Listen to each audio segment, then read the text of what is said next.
ಭಾವ, ನೀವು ಹೀಗೆ ನಿಂತ್ಕೊಂಡಿರೋದು ನೋಡ್ತಿದ್ರೆ ರೆಡಿ ಆಗಲ್ಲ ಅಂತ ಅನಿಸ್ತದೆ. ಬನ್ನಿ, ನಾನೇ ರೆಡಿ ಮಾಡ್ತೀನಿ. ಬೇಡ ಬೇಡ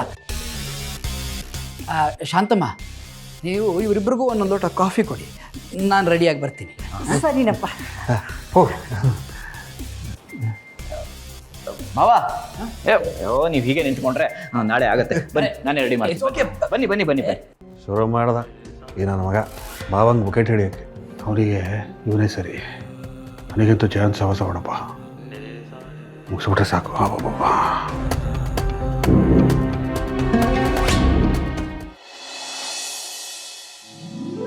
ಅಕ್ಕ, ಓಹ್ ವಿಶ್ವ, ಬಂದ್ಯಪ್ಪ. ನೀ ಬರೋದೇ ಇಲ್ವೇನೋ ಅಂತ ಅನ್ಕೊಂಡಿದ್ದೆ. ತುಂಬ ಖುಷಿ ಆಯಿತು. ಬಾ ಕೂತ್ಕೋ ಬಾ. ಏನಕ್ಕ ಮನೆಗೆ ಬರಕ್ಕೆ ಹೇಳಿದ್ರಿ? ಅಂಥ ವಿಶೇಷ ಏನಿದೆ? ಎಲ್ಲ ವಿಶೇಷಕ್ಕೂ ನೀನೇ ಕಾರಣ ವಿಶ್ವ. ನಮ್ಮ ಅತ್ತೆ ಮಾವನ ಮುಖದಲ್ಲಿ ಮರೆ ಆಗಿದ್ದ ನಗುನ ಮತ್ತೆ ನೋಡೋ ಹಾಗಾಯ್ತು.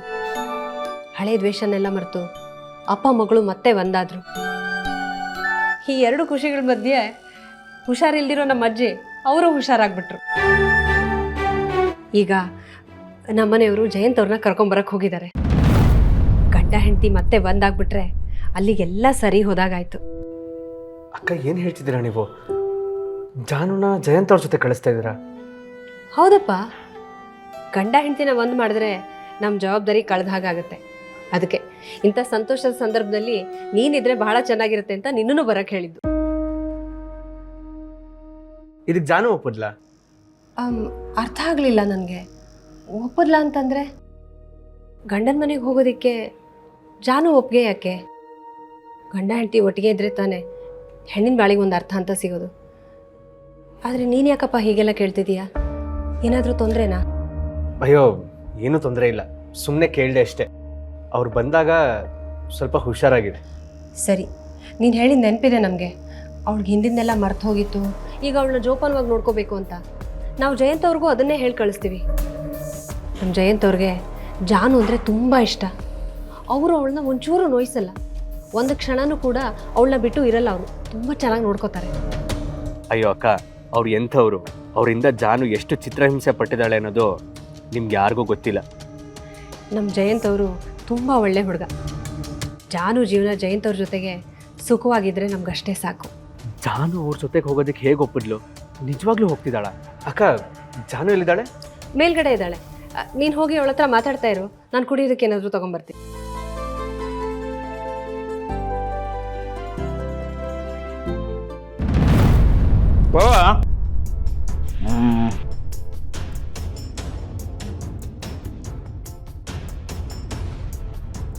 ಇದು ಕೊಡಿ.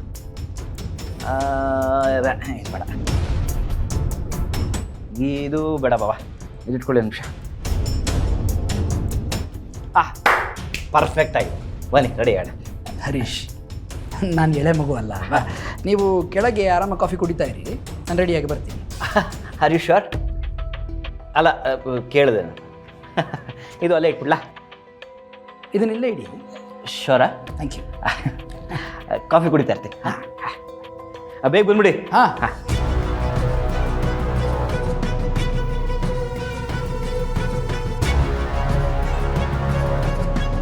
ಓಹೋ, ಬರಪ್ಪ. ಹಾಂ ಬಾ. ಭಾವಂಗೆ ರೆಡಿ ಮಾಡ್ತೀಯಾ? ಸೂಟೆಲ್ಲ ನಾನೇ ಸೆಲೆಕ್ಟ್ ಮಾಡಿದ ಕಣ. ನೋಡುವ, ಆಫ್ಟರ್ ಎ ಲಾಂಗ್ ಟೈಮು ಜಾನು ನೋಡೋಕೆ ಬರ್ತಿದ್ದಾರೆ. ಇನ್ನೂ ಇಂಪ್ರೆಸ್ ಆಗಬೇಕಲ್ಲ ಅವಳು. ಇನ್ನೂ ಮಾಡ್ತೀಯ ಕಣ. ಮತ್ತೆ ಸೂಪರ್ ನೀನು. ಕೊಡಿ ಕೊಡಿ.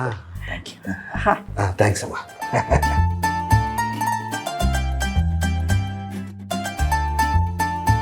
ಜಾನುನ ಇವನ ಜೊತೆ ಕಳಿಸ್ಕೊಟ್ಬಿಟ್ರೆ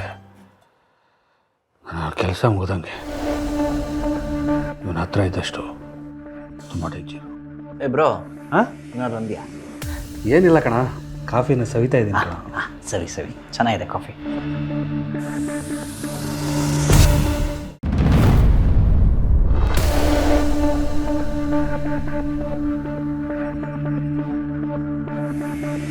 ಹೌದೌದು, ಅವರಿಬ್ಬರು ಬಿಹೇವಿಯರ್ ನೋಡಿದ್ರೆ ಜಾನ್ವಿಯವರು ಅವ್ರಿಗೆ ಯಾವ ವಿಷಯನೂ ಹೇಳಿಲ್ಲ ಅಂತ ಅನ್ನಿಸ್ತಾ ಇದೆ. ಅದು ಸರಿನೇ. ಈಗೆಲ್ಲ ವಿಷಯನ ಮುಚ್ಚಿಟ್ಬಿಟ್ಟು ನಾನು ಅಲ್ಲಿಗೆ ಹೋದ್ಮೇಲೆ ಗುಟ್ಟಿನೆಲ್ಲ ರಟ್ಟು ಮಾಡಿಬಿಟ್ರೆ. ಹೌದೌದು, ಅವರ ಅಪ್ಪ ಅಮ್ಮ ಎಲ್ಲರ ಮುಂದೆನೂ ನನ್ನ ಕೂರಿಸಿ ನಾನು ತಪ್ಪಿತಸ್ಥ ಅಂತ ಹೇಳಿಬಿಟ್ರೆ ಏನು ಬೇಕಾದ್ರೂ ಮಾಡ್ಬೋದು. ಏನು ಮಾಡಲಿ ಈಗ? ಜಯಂತ್, ಶಾಂತಮ್ಮ, ನಾನು ಹೋಗಿ ಬರ್ತೀನಿ. ಅಲ್ಲ ಜಯಂತ್, ಜಾನ್ವಿ ಇವ್ರ ಮುಂದೆ ಏನು ಹೇಳಿಲ್ವಾ?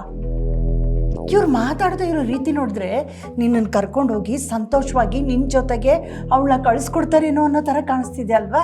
ಹೌದು ಶಾಂತಮ್ಮ, ಜಾನ್ವಿಯವ್ರು ಏನಾದರೂ ವಿಷಯನ ಹೇಳಿದ್ದಿದ್ರೆ ಅವ್ರ ಅಣ್ಣಂದ್ರು ಬಂದು ಹೀಗೆ ನನ್ನಂತೂ ಕರ್ಕೊಂಡು ಹೋಗ್ತಿರಲಿಲ್ಲ ಅಲ್ವಾ? ಹೌದಲ್ವಾ?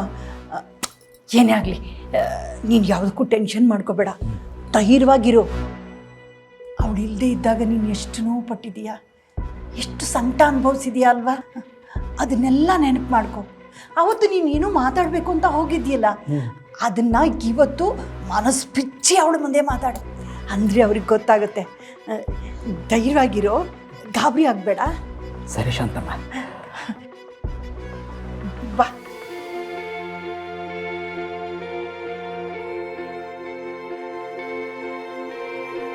ರೆಡಿ ಆದ್ರ?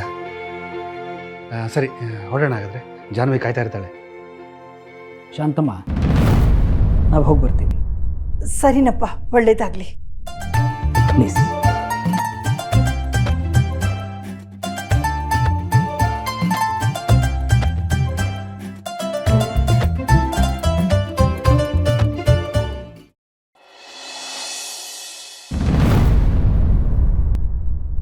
ಏನಾಗಿದೆ ಜಾನು ನಿನಗೆ? ಯಾಕೋ ವಿಶ್ವ, ಏನಾಯ್ತು? ಅಲ್ಲ, ನಾವು ಮಾತಾಡ್ಕೊಂಡಿದ್ದೇನು, ನೀನು ಮಾಡ್ತಿರೋದೇನು? ಜಯಂತ್ ಅವರಿಂದ ನೀನು ಎಷ್ಟೆಲ್ಲ ಕಷ್ಟ ಅನುಭವಿಸ್ದೆ, ಅವರಿಂದ ಏನೆಲ್ಲ ಹಿಂಸೆ ಆಯಿತು ಅಂತ ಮನೆಯವ್ರ ಮುಂದೆ ಹೇಳಿ ಅವ್ರು ನಿಜವಾದ ಮುಖವಾಡ ಬಯಲು ಮಾಡೋದು ಬಿಟ್ಟು ಅವ್ರ ಜೊತೆಗೆ ಹೋಗೋದಕ್ಕೆ ಒಪ್ಕೊಂಡಿದ್ಯಲ್ಲ, ಇದಕ್ಕೆ ಏನು ಹೇಳಲಿ ನಾನು? ಮತ್ತೆ ನಾನು ಇನ್ನೇನು ಮಾಡಬೇಕು ವಿಶ್ವ? ನಾನು ಇಲ್ಲದೆ ಇದ್ದಾಗ ಅವರೆಲ್ಲ ಎಷ್ಟು ನೋವು ಅನುಭವಿಸಿದ್ದಾರೆ ಅಂತ ನನಗೆ ಇಲ್ಲಿ ಬಂದ ಮೇಲೇ ಗೊತ್ತಾಗ್ತಿರೋದು. ಇವಾಗ ಮತ್ತೆ ನನ್ನ ಗಂಡನ ಜೊತೆ ಇರಲ್ಲ, ನಾನು ನಿಮ್ಮ ಜೊತೆ ಇರ್ತೀನಿ ಅಂದರೆ ಅಪ್ಪ ಅಮ್ಮಂಗೆ ಎಷ್ಟು ಆಘಾತ ಆಗಲ್ಲ ಹೇಳು? ಅದಕ್ಕೆ ನಾನಿಲ್ಲಿರಲ್ಲ, ಅವ್ರ ಜೊತೆನೇ ಹೋಗ್ತೀನಿ. ಇಷ್ಟು ದಿವಸ ನಾನು ಅಲ್ಲಿ ಯಾಕಿದ್ದೆ, ಯಾಕೆ ತಲೆ ಮರೆಸ್ಕೊಂಡಿದ್ದೆ ಅಂತ ಎಲ್ಲರೂ ತಲೆನಲ್ಲೂ ಆಲ್ರೆಡಿ ಓಡ್ತಾ ಇದೆ. ಇವಾಗ ಹೀಗೆಲ್ಲ ಆಗಿದೆ ಅಂತ ಹೇಳಿ ನನಗೆ ಮತ್ತಷ್ಟು ನೋವು ಕೊಡೋಕೆ ಇಷ್ಟ ಇಲ್ಲ ವಿಶ್ವ. ಈಗ ಅವ್ರ ಮನಸ್ಥಿತಿಗಳು ಹೇಗಿದೆಯೋ ನನಗೆ ಗೊತ್ತಿಲ್ಲ, ಇದೆಲ್ಲ ಹೇಳಿದ್ಮೇಲೆ ಏನಾಗುತ್ತೆ ಅಂತಲೂ ಗೊತ್ತಿಲ್ಲ. ಅದಕ್ಕೆ ನಾನು ಈ ನಿರ್ಧಾರ ಮಾಡಿದೆ. ಅಲ್ಲ, ಹಾಗಂತ ನಿನ್ನ ಜೀವನ ನೀನೇ ಬಲಿ ಕೊಡ್ತೀಯ ಜಾನು? ನೋಡು, ಒಂದು ಸಲ ಯೋಚನೆ ಮಾಡು. ಅವರಿಂದ ಬೇಸತ್ತು ನಿನ್ನ ಪ್ರಾಣ ಕಳ್ಕೊಳಕ್ಕೆ ಅಂತ ಹೋಗಿದ್ದೆ, ಅದನ್ನೆಲ್ಲ ಮರೆತು ಆ ರಾಕ್ಷಸನ ಜೊತೆಗೆ ಹೇಗೆ ಜಾನು ಸಂಸಾರ ಮಾಡ್ತೀಯಾ? ನೋಡು, ಮನೆಯವ್ರಿಗೋಸ್ಕರ ನಿರ್ಧಾರ ತಗೊಳಕ್ ಹೋಗ್ಬೇಡ. ನಿನಗೇನು ಕಷ್ಟ ಆಗುತ್ತೆ ಅನ್ನೋದನ್ನ ನೀನು ಯೋಚನೆ ಮಾಡು. ಜಾನು, ನನ್ನ ಮಾತು ಕೇಳು. ನಾವು ಮನೆಯವ್ರ ಹತ್ರ ಮಾತಾಡಿದ್ರೆ ಅರ್ಥ ಮಾಡ್ಕೋತಾರೆ, ನೀನು ಮಾತಾಡ್ಬೇಕಷ್ಟೇ. ನಾನು ಏನು ಮಾಡಬೇಕೋ ನಂಗೆ ಗೊತ್ತಾಗ್ತಿಲ್ಲ, ಆದರೆ ನಾನು ಏನು ಮಾಡ್ತಿದ್ದೀನೋ ಅದು ಅಪ್ಪ ಅಮ್ಮಂಗೋಸ್ಕರ ಅಷ್ಟೆ.